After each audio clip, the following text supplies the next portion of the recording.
Hi, I'm Krieg, and I'm a mural painter, wall sign painter. Been doing it for over 40 years. We're on the roof of the Hammond Hardware right now in Evergreen, Colorado, a little small town in the foothills above Denver. And they asked me to paint this small wall sign on the side of this building, and 5 days later, voila, it's done. I laid it out myself right on the wall. I wanted that old-time look, kind of give it that charming Western feel. There's a little bit of gold leaf in there, black drop shadows, some blends on the letters, and it has good distance. It was something that was here years ago that I had done in the 90s, and the wall fell apart, and I redid it and repaired the wall and put a new mural up. And it'll probably last another 10 or 15 years, and by then maybe my son will be painting this. A lot of people ask the question how I ever got started being a wall sign painter, a billboard painter. And what really happened was just a bunch of crazy circumstances back in the early 70s. I was driving a lumber truck fresh out of high school and kept driving by this billboard shop. And I stopped one time because they had a help wanted sign out front, and I walked inside and I couldn't believe it because the whole place was filled with hand-painted billboards that were in different states. And they didn't hire me right then. They said, keep coming back. I bugged them for about 4 more months, and finally they hired me as an apprentice. And I was in local 510.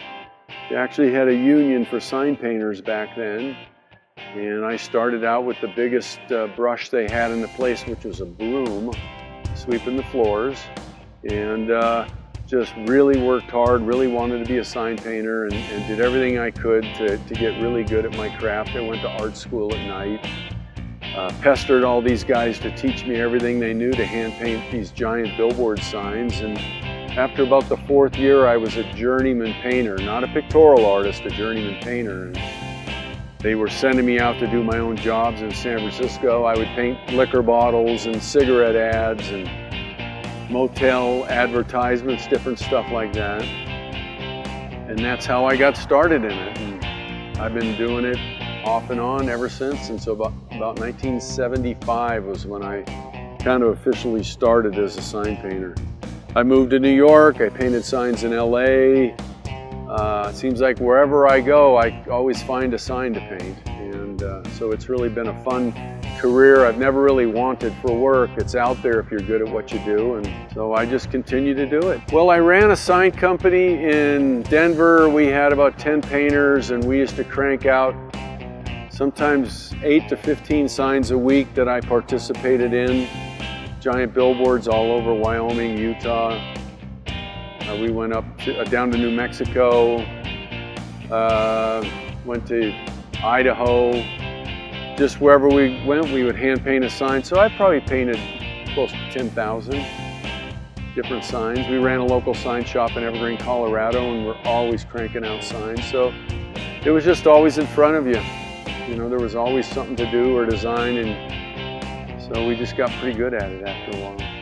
It goes from total chaos on the ground, loading this sign, the scaffold in the trucks, and once you get on the sign, it gets quiet.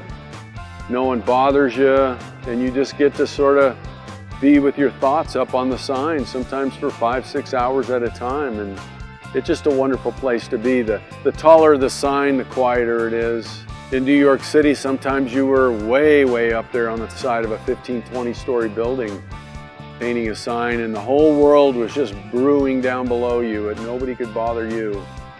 It's like standing on this mobile sidewalk way up in the air.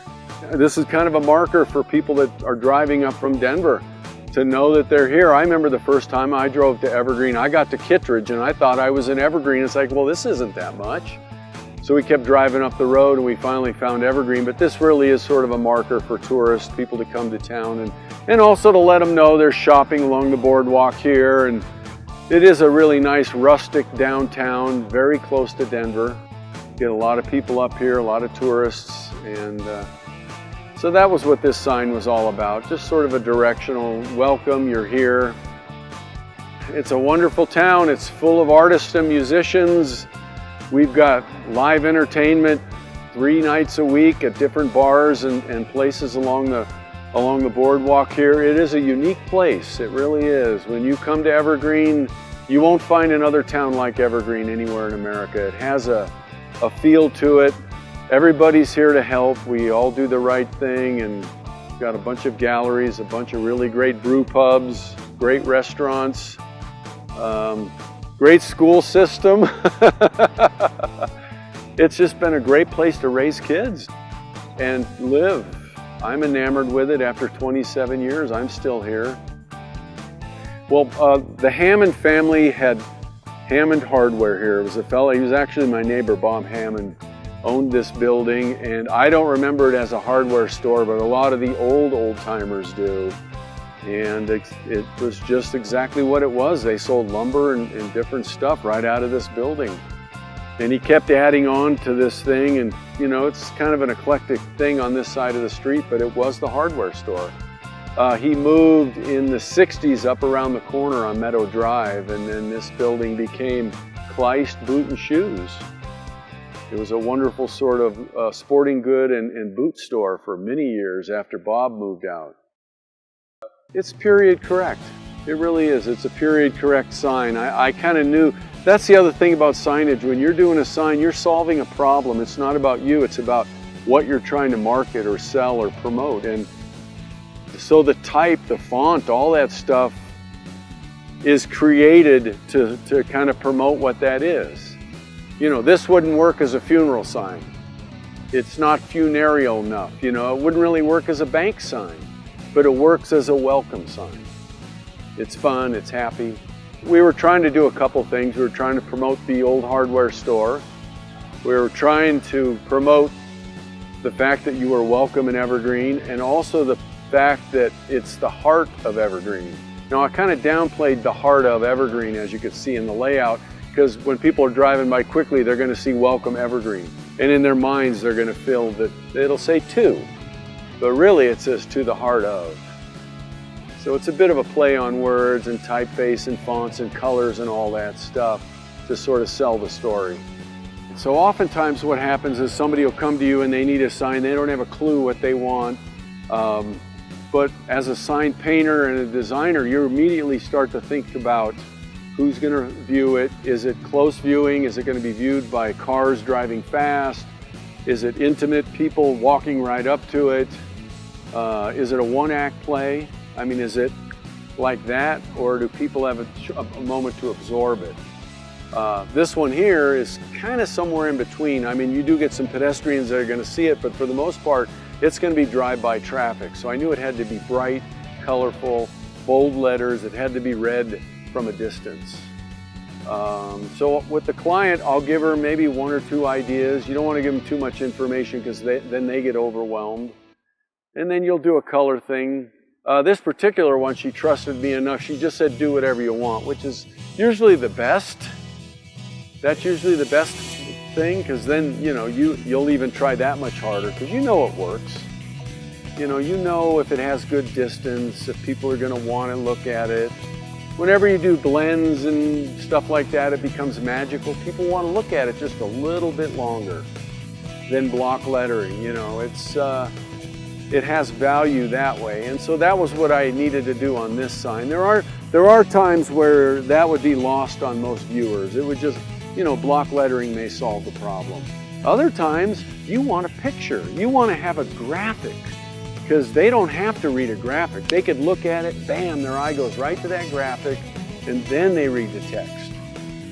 Well, you know, this is really an interesting thing. The first wall signs, the first form of advertisement in the United States was wall sign, mostly in the big cities back east. And oftentimes they did a graphic because a lot of the immigrants couldn't read, or they couldn't read that language. So they would have a picture attached to it, so people would know that, oh wow, they're selling a loaf of bread or cigars. And then as things evolved and people, you know, became more literate, then they were able to add text to it. But it was really the first form of advertising. Even before newspapers, people were reading wall signs in the big cities. So, you know, it has evolved, but it really hasn't changed that much as far as what people like to look at and what gets them to, what catches their eye to sell the product. Oh, absolutely. It's the colors. It really is. Now this is a unique one. This is a dark green background. That's really kind of rare for a wall. Usually we're working on tan or beige or a red brick wall. To have a dark green, at first I was a bit kind of turned off about the project, but I try, when I see that, then I got to turn that into a positive. That's my background. What am I going to use on a dark green background to really make this thing pop and make it special? You know, I would have done it different if it was a cream colored wall or a white wall. I would have tried to create maybe a perimeter or a border around it and made it a panel. But with this, I didn't need to. You know, the other thing about what's unique to what we do as wall painters, wall sign painters, is we work in a larger scale. I mean, these are over 2-foot letters. You know, that's kind of unique. But that's our world, you know, we work in a bigger scale. And it's almost frustrating to shrink that down. We want to work in a big scale. That's our world, you know. 2-foot letters, I lay that out. I could feel the proportions. I know when it's squared. I know when it's right, you know. It's kind of fun to be up there and, you know, going like this is not fun for a sign painter that does walls. We want to kind of go like this.